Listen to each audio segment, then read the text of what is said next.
سب تمہارا کرم ہے آقا کی بات اب تک بنی ہوئی ہے۔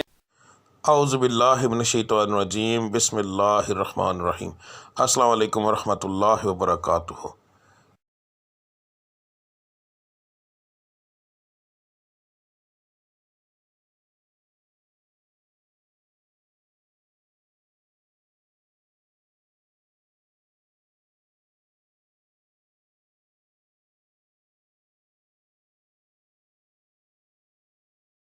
آج کا دن کیسا رہے گا یہ بتانے کے بجائے میں آپ لوگوں کو یہ کیوں نہ بتاؤں کہ کس پڑھائی سے اللہ تعالیٰ کے وہ کون سا بابرکت نام ہے جس کو پڑھنے سے آپ کا آج کا دن بہترین رہے گا۔ بات کو غور سے سن لیجئے، سمجھ لیجئے۔ ہر سٹار کی جیسے پڑھائی مختلف ہوتی ہے، اسی طرح مہینے کے حساب سے، اسی طرح دن کے حساب سے بھی علیحدہ علیحدہ ہوتی ہے۔ تو میں آپ کو جس طریقے سے بتا رہا ہوں اس کا مقصد یہ ہے کہ آپ جو آپ کے آج کے سٹار کی پڑھائی ہے وہ کریں گے تو اس کا نتیجہ آپ کو فوری طور پر ملے گا۔ یعنی کہ اس کا یہ پڑھائی تو ایک دن آپ نے کرنی ہے مگر اس کا نتیجہ فوری طور پر ملتا ہے۔ دوسرا، اللہ تعالیٰ کی ذات کو روزانہ اپنے حساب سے یاد کرنا، بار بار علیحدہ علیحدہ ناموں سے یاد کرنا، تو وہ ایک بڑا بابرکت چیز ہے، بڑا بابرکت کام ہے۔ تو اللہ کی ذات ان ناموں کے حساب سے آپ کو بہت زیادہ آپ پر کرم کرتی ہے۔ تو ہر سٹار کے مطابق آپ کی پڑھائی کیا ہے وہ آپ کو آگے جا کے ویڈیو میں پتہ چل جائے گا۔ پڑھنے کا طریقہ بتانے لگا ہوں۔ اس کے اندر دو طرح کی پڑھائی ہے۔ ایک پڑھائی آپ نے فجر کی نماز کے بعد کرنی ہے۔ اگر ایک مثال ہے، میں نے یہ بتایا ہے کہ یا اللہ آپ نے پڑھنا ہے تو صرف میں نے اتنا لکھا ہے یا اللہ، اس کے آگے تعداد نہیں لکھی کیونکہ یہ دونوں پڑھائیاں لا تعداد ہوں گی۔ ان کو پڑھنے کے لیے ایک تو آپ کو یاد رکھیے کہ باوضو ہونے کی ضرورت نہیں، اللہ کو کسی بھی حالت میں آپ یاد کر سکتے ہیں۔ تو آپ نے پڑھائی فجر کے بعد کرنی ہے، تسبیح عادتاً پکڑنی ہے تو پکڑ لیں ورنہ کوئی خاص ضرورت نہیں۔ تو رب العزت کی ذات کو لا تعداد یاد کرو تاکہ وہ آپ کو لا تعداد رزق عطا فرمائے، لا تعداد خوشیاں عطا فرمائے، آپ کے ستارے کو عروج ملے، آپ کی بندشیں ٹوٹیں۔ تو صبح کی پڑھائی کرنا بہت زیادہ ضروری ہوتا ہے ان چیزوں کے لیے، اور فجر کی نماز کے بغیر یہ چیزیں ممکن ہی نہیں ہیں۔ تو آپ نے فجر کی دونوں پڑھائیاں دیکھ لینی ہیں۔ فجر کے وقت آپ نے کون سی پڑھائی کرنی ہے وہ بھی دیکھ لیں۔ اس کے بعد دوسرا جو لفظ ہوگا، ٹھیک ہے، گھر سے کام کے لیے نکلتے وقت، تو آپ نے یہ لفظ آپ نے کب پڑھنا ہے؟ اگر آپ گھر سے باہر کام کرنے کے لیے جاتے ہیں تو پھر کام پر جانے سے پہلے جب آپ تیار ہو رہے ہوں گے، اس وقت کام کی تیاری کے لیے جب آپ تیار ہوں گے، آپ اس وقت یہ پڑھیں گے، اور پھر پورے دن کے اندر وقفے وقفے کے ساتھ یہ لفظ آپ لا تعداد پڑھیں گے تو انشاءاللہ تعالی آپ کو اس سے فائدہ ہوگا۔ اس کا بہترین حل ہے اسکرین شاٹ لے لیا کریں روزانہ ویڈیو کا، تو وہ آپ لا تعداد پڑھیں گے، وضو بغیر وضو، بس جگہ کا دھیان رکھنا ہے کہ صاف اور پاک ہو، ٹھیک ہے۔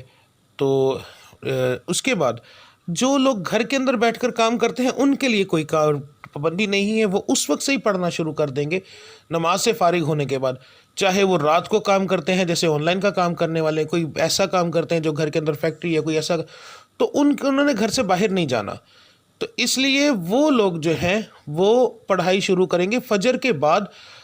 دعا کرنے کے بعد جب اٹھ جائیں گے تو اس کے بعد وہ چلتے پھرتے یہ پڑھتے رہیں گے۔ دن کے اندر ایک بار پڑھیں، 10 بار پڑھیں، 20 بار پڑھیں، جتنا پڑھیں گے۔ لا تعداد کا مقصد یہ ہوتا ہے کہ جتنا پڑھتے جائیں گے اتنا اللہ کی ذات کرم کرتی جائے گی، ٹھیک ہے۔ تو اب آپ کی پڑھائی آپ دیکھ لیں، ملتے ہیں اگلی ویڈیو میں، تب تک کے لیے مجھے اجازت دیجیے۔ اللہ آپ سب کا حامی و ناصر۔ السلام علیکم ورحمۃ اللہ وبرکاتہ۔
سب تمہارا کرم ہے آقا، کہ بات اب تک بنی ہوئی ہے۔